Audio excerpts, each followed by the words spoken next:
이 시간 우리에게 주시는 하나님의 말씀은 신약성경 히브리서 1장 2절과 3절의 말씀입니다. 히브리서 1장 2절과 3절입니다.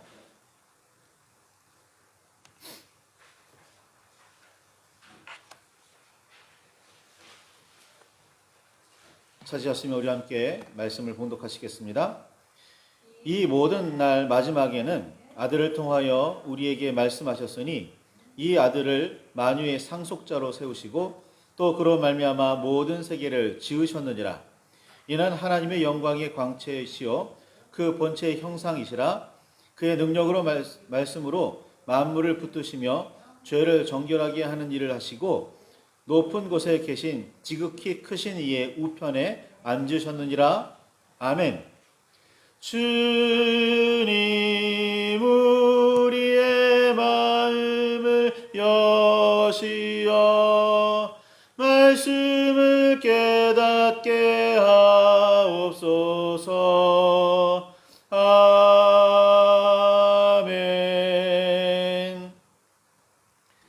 주님의 사랑과 그 크신 은혜가 저와 여러분 안에 가득하기를 소망합니다.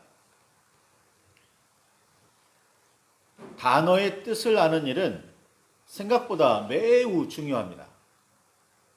대충 그런 뜻이려니 했다가 그렇지 않았을 때 글 전체의 주제가 달라지는 예도 있습니다.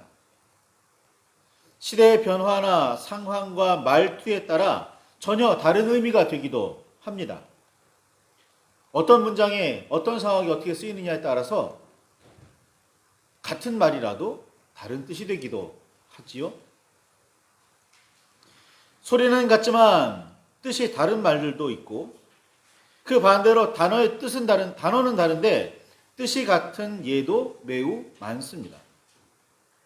같은 말이지만 어떻게 들으면 칭찬하는 듯 다르게 들으면 비꼬는 듯 하기도 합니다. 따라서 분명히 하지 않으면 잘못된 가르침에 빠지게 됩니다. 뜻을 분명하게 안다는 말은 이야기를 나누는 글을 쓰거나 읽는 사람들이 서로가 다 잘 알고 있어야 한다는 의미거나 썼는데 다른 사람은 저런 뜻으로 받아들인다면 문제가 심각해집니다. 말이 통하지 않는 거죠. 관계가 어긋날 수도 있고 오해가 깊어지다 보면 싸움으로 이어지거나 헤어지는 수도 있습니다. 하나님의 말씀을 분명하게 깨달을 수 있고 엉뚱하고 이상한 설명들 때문에 잘못된 길로 빠지지 않을 기준과 힘을 얻을 수도 있습니다. 성경 원어인 히브리어나 히라보까지는 그리스어까지는 아니라도 우리말 사전이라도 찾아가며 성경을 읽으시기를 강력히 추천합니다. 아니 권면합니다. 그래야 우리는 성경을 잘 읽었다 말할 수 있습니다. 성경을 읽으면서도 당연히 유의해야 할 단어들이 있습니다. 그 중에 하나가 히브리, 이스라엘, 유다입니다. 모두 다 같은 민족을 이루는 말로 알고 있지만 조금 더 들여다보면 구별해서 읽고 들어야 함을 알게 됩니다. 히브리란 건너온 사람들이라는 뜻입니다. 지금도 그렇지만 고대 사회에서 민족과 나라의 경계는 대개 강이나 산이었습니다. 바다는 아예 대륙을 나누고 있죠.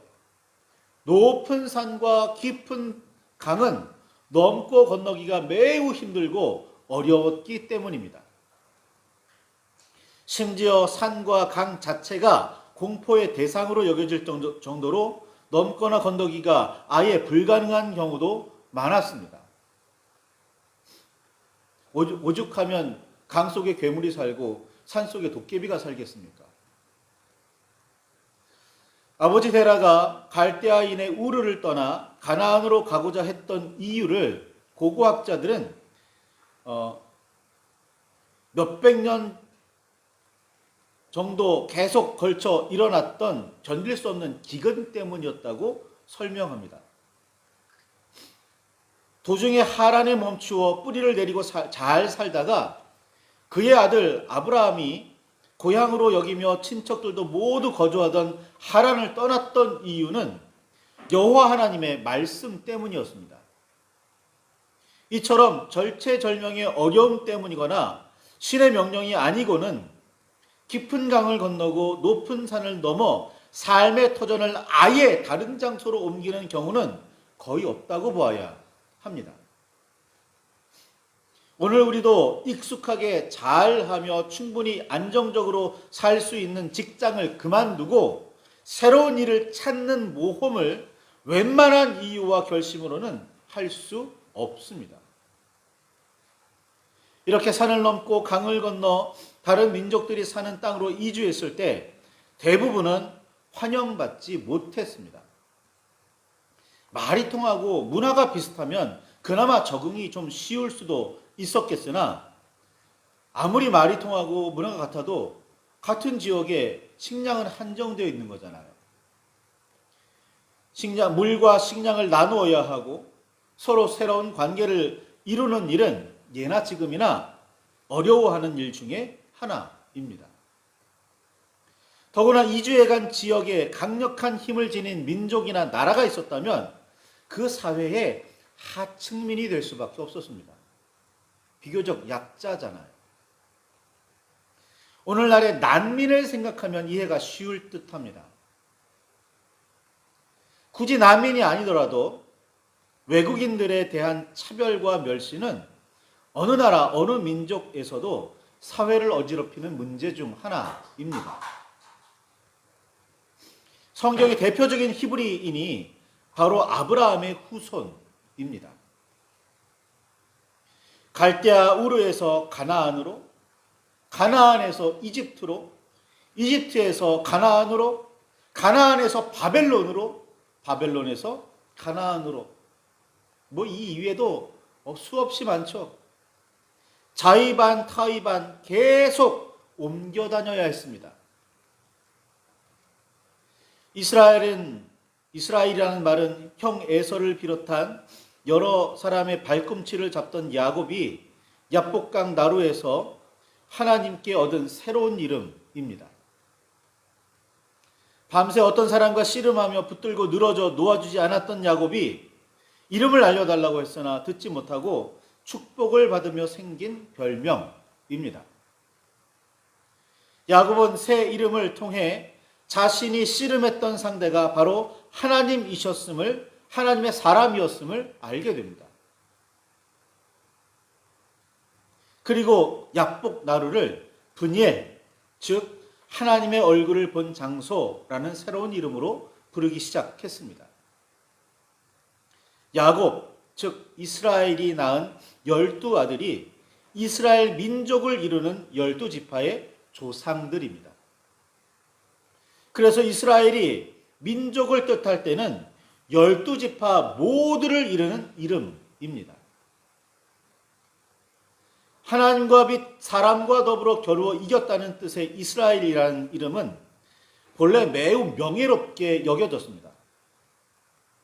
하늘 아래 이스라엘을 이길 사람이나 민족이 없고 심지어 여호와 하나님까지 이겼다는 뜻의 이름이니 얼마나 자랑스러웠겠습니까? 뿌듯했겠어요. 그만큼 이스라엘의 자존심은 하늘을 찔렀습니다.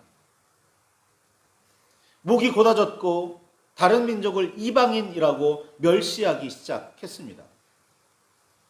자신들은 선택받은 백성이라고 이야기했죠. 자신들이 히브리임을 잊고 더는 히브리이기를 거부했습니다. 오히려 히브리를 멸시하고 천대하며 박해하는 이스라엘이 되었습니다.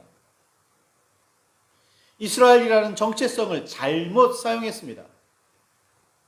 왕 같은 제사장에서 제사장은 잃어버리고 왕만 기억하는 백성이 되었습니다. 오늘 우리도 이런 함정에 빠지기가 쉽습니다. 솔로몬이 죽은 이후 나라와 백성은 둘로 나뉘었습니다. 남쪽에 살던 유다와 베냐민 두 지파가 하나의 나라를 이루었고 북쪽에 살던 10개 지파도 나라를 세웠습니다. 구분하기 편하기 위해 남유다와 북이스라엘이라고 부릅니다. 이때부터 이스라엘은 12지파 모두가 아니라 북쪽 나라의 이름으로 쓰이고 12지파 모두를 지칭해야 할 때는 온 이스라엘이라는 용어가 일반적으로 사용됩니다. 유다라고 할 때에는 남쪽 나라만을 의미하게 되었습니다. 북이스라엘은 처음부터 금송아지 우상을 만들어 섬기기 시작하여 여호와 하나님에게서 멀어졌고 아수르에 멸명한 이후에는 이스라엘 민족으로서의 정통성마저 잃어버리고 말았습니다. 대제국 아수르는 적극적인 민족 혼합 정책을 펼쳤기에 북이스라엘의 유력한 사람들 대부분을 잡아가 아수르 전국에 흩어져 살게 했습니다.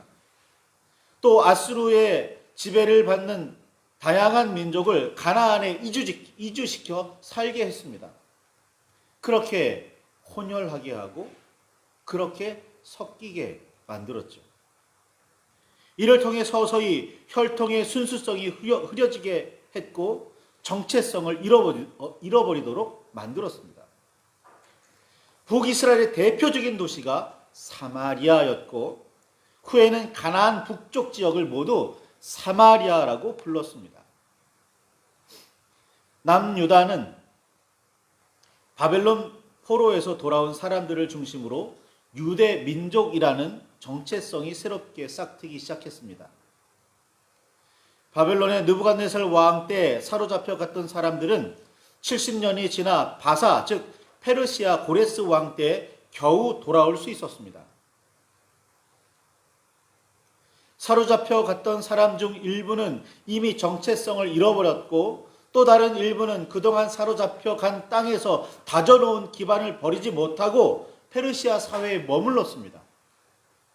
그러나 그때껏 정체성을 잃지 않고 예루살렘과 여호와의 성전 회복을 소망했던 사람들이 힘들고 어려운 결정이었지만 예루살렘으로 돌아와 성전과 성벽을 다시 세우기 시작했습니다. 그들이 바로 유대 민족의 시작입니다. 유대 민족이라고 하면 남유다의 정통성을 이었다라고 생각하지만 남유다의 백성이라고 남유다의 후손이라고 전부 다 유대 민족이라고 인정하지도 않아요. 바벨론 포로에서 돌아온 사람들만 인정하는 거예요. 유대 민족은 야곱, 즉 이스라엘의 후손이라도 북이스라엘의 10지파와 돌아오지 않은 같은 유대 사람들도 배척했습니다. 자신들은 그들과 다르다고 여겼기 때문입니다. 그래서 예수님 당시에 유대와 사마리아는 그렇게도 사이가 안 좋았습니다. 예수님은 예루살렘보다도 남쪽에 있던 베들레헴에서 태어나셨지만 사람들에게 알려지기는 사마리아에서도 북쪽 끝에 해당하는 갈릴리 근처의 나사렛 사람으로 알려지셨습니다. 그래서 빌립이 모세가 율법에 기록하고 여러 선지자가 기록한 선지자가 오셨다면서 예수님을 소개했을 때 나다나엘은 나사렛에서 무슨 선한 것이 날 수 있느냐고 반문하며 인정하지 않았습니다. 대제사장들과 바리새인들은 갈릴리에서는 여호와의 음성을 듣고 전하는 선지자가 날 수 없다고 단정했습니다. 히브리서는 유대교를 떠나 예수 그리스도를 따르기 시작한 사람들에게 쓴 편지입니다. 히브리서는 예수님이 천사보다도 뛰어난 분이심을 누차 이야기합니다. 구원은 예수 그리스도를 통해서만 얻을 수 있는 선물임을 강조하고 또 강조합니다. 율법이 아니라고요. 히브리인을 대상으로 하는 거니까. 유대인을 대상으로 하는 거니까. 구원은 예수 그리스도를 통해야만 얻을 수 있는 선물임을 강조하고 또 강조할 수밖에 없었죠. 예수 그리스도야말로 진정한 대제사장임을 선언합니다. 이런 이야기를 유대교 출신 그리스도인들과 아직 유대교 아래에 있는 사람들에게 분명하게 전할 목적으로 보낸 편지가 히브리서입니다. 그런데 그 히브리서 1장 2절과 3절에 이 모든 날 마지막에는 아들을 통하여 우리에게 말씀하셨으니 이 아들을 만유의 상속자로 세우시고 또 그로 말미암아 모든 세계를 지으셨느니라. 이는 하나님의 영광의 광채시요 그 본체의 형상이시라. 그의 능력의 말씀으로 만물을 붙드시며 죄를 정결하게 하는 일을 하시고 높은 곳에 계신 지극히 크신 이의 우편에 앉으셨느니라 라고 설명하며 구원은 오직 여호와 하나님의 아들 예수 그리스도를 통해야 한다고 분명하게 선포합니다. 다른 제사장, 다른 메시아는 없다는 말씀입니다. 이 사실을 분명히 새겨 이단과 사이비의 유혹에 빠지지 않기를 바랍니다. 다른 메시아는, 다른 구원자는 없습니다. 히브리서는 유대인에게 혹은 유대교에서 나온 그리스도인에게가 아니라 히브리인들에게 보내는 편지입니다. 공식적으로는, 표면적으로는 히브리인들에게라고 썼으니까요. 그런데 정말 받는 사람들은 유대인들이 받는 거잖아요. 근데 왜 유대인들에게 히브리인이라고 불렀을까요? 유대인들 너희들은 그렇게 특별하지 않아. 유대인 너희들은 제사장의 민족도 아니야. 유대인 너희들은 뭐 대단한 것 같지? 아니야. 라고 말하려는 의도가 있는 겁니다. 왜 굳이 그동안 사용하지 않던 히브리라는 단어를 꺼냈는지 묵상해 보시기 바랍니다. 히브리서는 자기는 특별하고 자신들은 뭔가 대단하다고 여기는 사람들에게 너는 그래봐야 히브리에 불과하다고 아프게 꼬집고 있습니다. 이스라엘 백성은 아니더라도 유대 사람이라고는 불러야 마땅할 사람들을 향해 너희는 다름 아닌 히브리라고 말한 이유입니다. 히브리로서 자신을 되찾으라고 말이죠. 유대인뿐 아니라 우리도 여호와 하나님과 예수 그리스도가 아니면 아무것도 아닌 존재임을 깨달으시기 바랍니다. 오직 여호와 하나님을 섬기며 예수 그리스도를 따르시기 바랍니다. 좌로도 우로도 치우치지 마시기 바랍니다. 우리가 그렇게 예수님 안에 있을 때, 우리가 그렇게 하나님의 백성으로 있을 때 우리는 진정으로 의미 있는, 가치 있는 백성이 되는 겁니다. 그때 우리는 왕 같은 제사장이 되는 거예요. 왕이 아니라 왕 같은 제사장이 되는 겁니다. 예수 그리스도를 뒤따라 말이죠. 그런데 오늘 우리는 왕이 되려고 하는 경향이 큽니다. 왕 같은 제사장에서 어디에 방점을 두고 있습니까? 왕이지 않나요? 그러나 우리는 예수님 같은 제사장이 되어야 합니다. 예수님은 대제사장이시니 그 밑에 있는 예수님을 따라 행하는 제사장 말입니다. 그런데 우리는 그 역할을 잘 하고 있나요? 아니면 이리저리 치우치며 휘둘리며 휩쓸리고 있습니까? 말씀을 붙들고 깊이 묵상하시기 바랍니다. 내가 정말 히브리로서의 그런 마음가짐이 있는지, 스스로 히브리임을 인정하고 다른 히브리를 품에 안고 있는지,